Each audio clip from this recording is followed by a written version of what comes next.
morning, afternoon, and evening, citizens of Alderaan and across our beloved empire. It's great to be in the Empire today, yet again today. A lot of action happening in the Star Wars mobile gaming universe out there. So sit down and strap in this morning because we got to start the day off by talking a little bit of Star Wars Galaxy Heroes. We have the kit reworks for Captain Fantasmic, as well as Rose Tico. And I've been getting a lot of questions about the new Hyperdrive Bundle, half off discount. And I also want to talk about some Omicron packs that I think you guys should stay away from. So guys, sit down, relax. We got a lot to go over. But before we do that, I really need to make sure you guys do not miss this. Even if you can't make it past the first 30 seconds of this video, please at least watch this part. There is a new Lucasfilm login calendar, which I got no notification for. I had to just go in here to check out this new Omicron pack, which is hot garbage.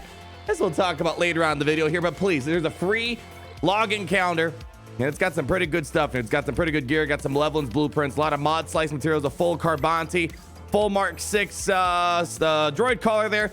And more importantly, with our conversation today, 5 Omicrons. And as you guys know, these are kind of hard to come across unless you're able to max out Conquest, the free-to-play path, or doing the Galactic challenges. So make sure you do that because unclaimed rewards are forfeited when the calendar expires. So be sure to pick that up. So that's the first thing I want to put out there because we're talking about Omicrons. The new kit touch-up / reworks for Captain Fantasmic, as well as Rose Tico, are in regards to these new Omicron abilities. At this point, we still cannot apply them just yet, but it seems like this is going to happen very shortly here. And these actually might be out before the Boba Fett Sign of Django comes to Star Wars Galaxy Heroes. And I definitely think there is a clear winner between the two Omicron reworks that they are bringing in. And I'm looking at Captain Fantasmic herself. Ooh, man. Pretty nasty stuff with Captain Phasma. And I mean, Rose Tico is going to have some uses, I think. But I think this is going to be the clear winner. And especially if Territories being one of the more important, probably one of the most important game modes right now in Galaxy Heroes, this is going to be huge, especially because a lot of people have leftover First Order characters because Supreme Leader Kylo Ren is the most popular galactic legend to chase after in the game. So here we go. So the rest of our kit staying pretty much the same. But what they're doing here is that they're adding Omicrons. And a little brief summary how Omicrons are working. It's basically adding a huge degree of viability in a specific game mode. This isn't for the entire game, only for specific game modes. Captain Phasma is getting Territory War boost, Rose Tico getting Grand Arena boost. And I kind of want to go on a mini rant about Grand Arena here. And why should I care about this in a little bit here? So let's go to Captain Phasma. Here's what we got.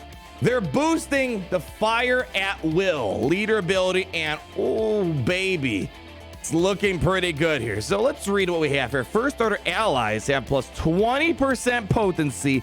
They're gaining advantage for 2 turns at the start of each encounter and can't be critically hit while they have advantage. There's for the most part some new things going on here. Let's hold on for a moment. Whenever an ally attacks, they have 20% chance to call a random ally to assist. This chance is tripled if the attacking ally is a First Order. So basically, overall, what you're going to be looking at here, once you read the whole thing, it's going to be a 90% chance to assist if our Imperial Tactical Scanners are right. And if that ally had advantage, they regain it for 2 turns.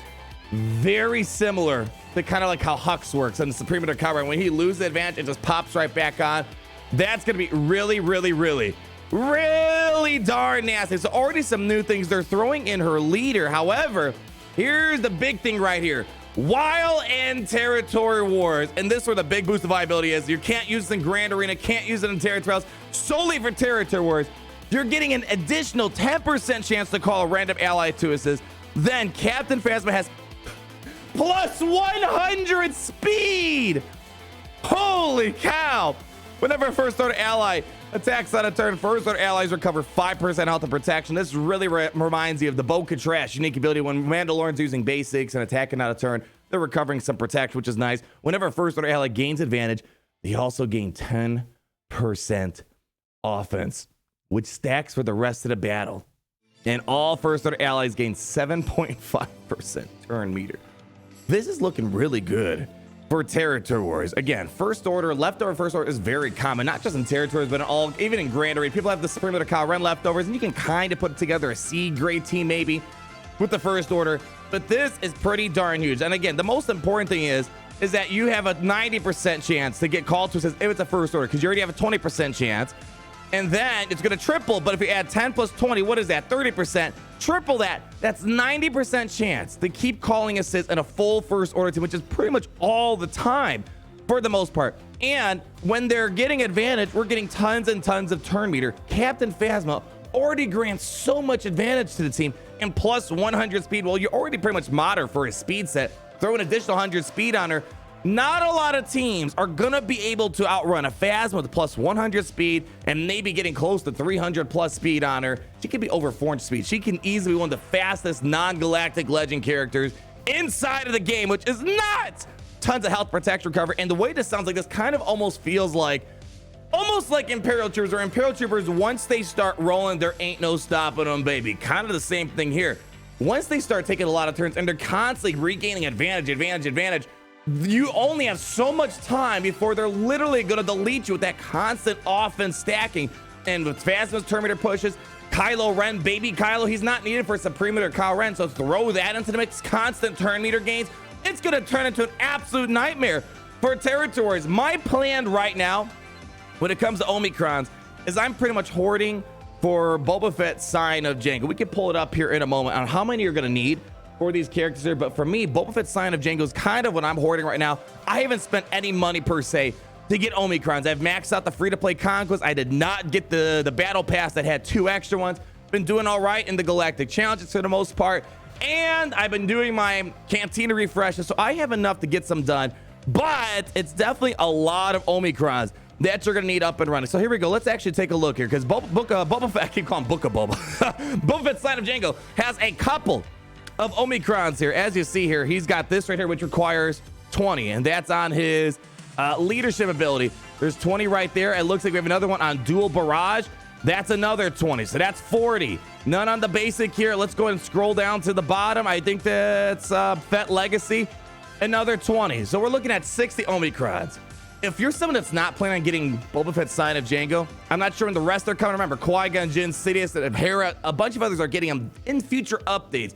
But Phasma, with territories being so important, it's not looking like a bad option if you're not getting Boba Fett Sign of Jango. For me, I don't know if our guild's gonna need this character inside of Territory Wars, but I can see this being very helpful for a lot of people out there that want to try to get some more Territory War wins. I'm definitely predicting we're going to be getting first order walls for a lot of guilds out there inside of territories. I think one other thing to point out here before we move on to Rose Tico here, which she's got uses, I think, in the future. But one thing to note here with the first order, if you're not using Supreme Leader Kylo Ren, let's say you're working up the Supreme Leader Kylo Ren, Hux, he can have, so Phasma goes first, pushes turn meter through her strategic advantage here. So or victory march here. She's going to give everyone 50% turn meter. Hux is already pretty dang fast. Not going to be as fast as Phasma inside of territories. But then Hux, because he's going to have an advantage, he can use Devious Scheme, swap it over to Phasma, and then Phasma can do it again with the victory march. And then pretty much the whole entire first order team is going to go, and there might be no stopping. This might require like a CLS or a Moff Gideon. I don't know if Moff Gideon's going to outrun this Phasma with plus 100 speed. So I think it's going to be a pretty interesting team, pretty deadly team for people that might not be getting Boba Fett Sign of Jango down the road here. So for me, if Boba Fett Sign of Jango was not on the radar, I think I would upgrade her. But for right now, Omicrons are extremely limited, and I kind of need to hoard up for Boba Fett Sign of Jango. I kind of like that we're kind of getting back to the days where you kind of need to be very resourceful. Like Zetas, when they first came out, there was no way to buy them, no way to really get a big advantage. You had to be very strategic with how you're applying your Zetas way back in the day. Kid touch up for Rose Tico. Yeah, you know, it's short and concise. It's only for a Grand Arena. All other resistance allies are going to get plus 10% offense for each exposed enemy, and they gain 5% turn meter whenever a resistance ally scores a critical hit. So I can see this be helpful inside of a Finn lead Jedi training raid. There's lots of exposes going around, lots of AoEs, for example, with R2D2, for example, throwing that AoE out, they'll get 5% turn meter whenever resistance ally scores a critical hit. Exposes keeping the offense going. I think it's going to be useful. I don't think with how limited Omicrons are, I don't see Rose Tico being a high priority, but I can definitely see it being a useful thing to have. But with this, unlike Phasma, where she's gonna easily get going unless someone's faster than her, or Han Solo stuns her out the get-go, this still requires you to set the play up in order to actually start benefiting from it. Because if someone just starts running circles around Rose Tico, she can't really benefit from this. The one thing I want to point out here, there's not really much to talk about Rose Tico here, unfortunately. It seems like they must have it out for her. I feel kind of bad for Rose Tico at this point. But one thing I want to point out, unless they're making some change to Grand Arena that we don't know about, maybe they're adding something exclusive in there, gear, more materials, or reworking the rewards. If you have limited Omicrons, you really want to apply them, at least how I look at Galaxies. You want to apply them to characters. They're going to help you build up your roster, get exclusive rewards. Like, for example, the Relic 9 droid brains inside of Territories. That's why Phasma looks pretty good, because Territories is way more important than Grand Arena. Right now, Grand Arena, especially now more than ever, it's turned more into just a bragging rights game mode. Yes, there's some rewards, but you really don't need to play to get the majority of the decent rewards. Just by auto placing your defense, you'll get your crystals and all that, get some materials and move on with your life.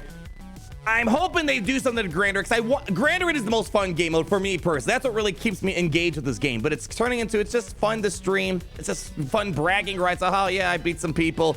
RNG was in my favor a little bit more, or something like that. But really, territory wars, territory battles, conquest, galactic challenges, those are just way more important for moving your roster. Maybe if they start adding Omicrons inside of the Grand Arena rewards, all right, you got my attention moving forward. There's already a couple Zeta pieces. I think it's like 2 Zetas inside a Grand Arena for a whole month of work or something like that. So I'm hoping Grand Arena becomes more important. If I just had to go based off just the game mode, I would go for this because it's territories. But besides that, this looks to be a lot more fleshed out than Rose Tico here. Let's move on over to the game. Staying on the topic of Omicrons for a few more seconds, and we're going to quickly talk about the Hyperdrive Bundle half off. I've been getting a lot of questions about that. I don't think it's necessary for a full whale or fail review. It's a pretty clear, concise answer, I think. This is also pretty clear and concise. Omicron material bundles, $40. Holy cow. Gary, it's not even worth throwing the whale or fail intro. This is just hot, pure garbanzo beans. $40 for 3 of these? And now I've gotten 22 solely just from doing everything free to play. Well, not buying them outright. You have to have a good roster to beat Conquest. You have to have a decent roster to max out all the galactic challenges. But I haven't bought the pay to play pass, the Conquest pass. Haven't bought them outright, and also the shard shop or the daily weekly rewards in case the weekly shipments. Make sure you're picking these up as well if you have the spare shard shop currency. That's how I've been getting mine. 3 of them for $40. I mean, oh gosh, I can be really elaborate, but let's just say they're smacking you across the face with a very specific part that they have. What do you think? Their hand, their back. These people have a dirty mind, I gotta tell you. 3 Zetas, wow, whoop-de-doo. Please, I mean, it's your money, do what you want to do. But $40, and they're only giving you 2 Zimbitals. No Relic 8s in sight, no Relic 9s in sight. Only 5 of these. Like, they're sprinkling some pretty worthless stuff. 40 of these guys right here, 30 of these, which, all right, maybe. But if you're someone brand new, these aren't in demand for people that are really looking at Omicrons right now. This is one of the more disgraceful packs this game has ever released. Maybe a few people buy it. If there's maybe 20 of them, I can maybe see reason buying it. 3 of them for $40. All this other stuff really isn't worth it for me. So do what you gotta do. I'm just putting it out there. I think this is atrocious value. It's hard to value how these are right now, but seeing that you can get 2 in the shard shop every single week, I'm just gonna put that out there. Okay, $40. This game is getting, again, I understand the game's got to make money, and I'm not shaming it. Everyone's got to make their money, and I'm glad the game is making money. But that is disgraceful. That is disgraceful. I'm sorry to say that. Add more Omicrons, add some Relic 8, Relic 9s, bump up the Zimbitals to like 20 or 40 pieces or something like that. Maybe we're talking. Otherwise, disgrace. Now, they're supposed to add the half-off Hyperdrive Bundle right now. It's not in-game. This is my free-to-play account that we're on. $100 normally what the Hyperdrive Bundle is asking for. It's getting to the point where I don't think the Hyperdrive Bundle is worth $100 anymore. $50, maybe. I'd say if you're someone coming to the game brand new, you're a new player, like, you know, you're only at low levels, you just started a couple weeks ago or something like that, or just the other day, this is going to be a no-brainer if it's $50 and you want to save about 2-3 months to get to level 85. Beyond that, the resources, I can say, all right, they're justified for $50 in Galaxy of Heroes bucks. You get a lot of energy, 100 Chirotechs of each. If you're using the Galaxy of Heroes equation of how much everything's worth in crystals, definitely in resources alone, you're getting about $50 worth of stuff. And keep in mind, there's extra challenges that come with this as well that they don't really make known in here. So there's more resources you're gonna get beyond this as well. So $50 if you're a brand new player and you're planning on spending money at some point and you want to get to level 85, I would say absolute no-brainer. And if you're someone that's already level 85 and you want to get $50 worth of gear, Zetas, energy, I'd say it's worth it. I don't think this pack is worth $100 anymore, mainly because of this. Now, first thing to keep in mind, if you're level 85 and you already have all these characters, you do not get shard shop currency. There is no shard shop currency. If you already have a 7-star Hera, 7-star Zeb, you're not going to get shard shop currency, unfortunately. That's one of the biggest problems with this. Secondly, one thing that's happened since this Hyperdrive Bundle was introduced, they double dropped every single one of these characters is double drops. And they only get you to level 80, and they're not even high gear at this point. This is pretty much unusable gear for the most part. Some of this will be bloat inside of your roster. Furthermore, Phoenix, for example, you can get him to 7 stars in like 2 weeks now. We've made so many videos this year showcasing how this works. And you can get to level 85 within about 2 to 3 months. Again, put a card in the top right-hand corner. We have a whole free-to-play series kind of showing you the big milestones we hit in Galaxy of Heroes this year. I don't think the character's justified anymore at this point. It's nice, but you can get Phasma to 7 stars in less than a week. Not much really enticed me in terms of the character. Ships, very outdated. It seems like they're trying to, you know, when they try to do a clearance sale before something else comes out, kind of feels like that. Even the ships, I mean, yes, it's kind of helpful to get Boba Fett, Slave 1 up and running, a bit more difficult as well as Xander Blood and Vulture Droid. If it was 7-star ships, maybe 1-star capital ships, oh boy, that's a disgrace alone right there. So I don't think you're really getting a lot of value in terms of character and ships. The highlights for me is getting access to Zeta abilities day one is the biggest thing. Being able to get the challenge tiers maxed out day one. Maxing out the light side, dark side Cantina battles day one is very important. And the resources. Otherwise, characters and ships, not really for it. But $50, I'd say it's definitely one of the better values in the game. If it goes back to $100, I don't see the value in it unless you're just very impatient to hit level 85. So no need for a big whaler fail analysis. We did a huge analysis when this thing came out, when it was kind of a bigger deal.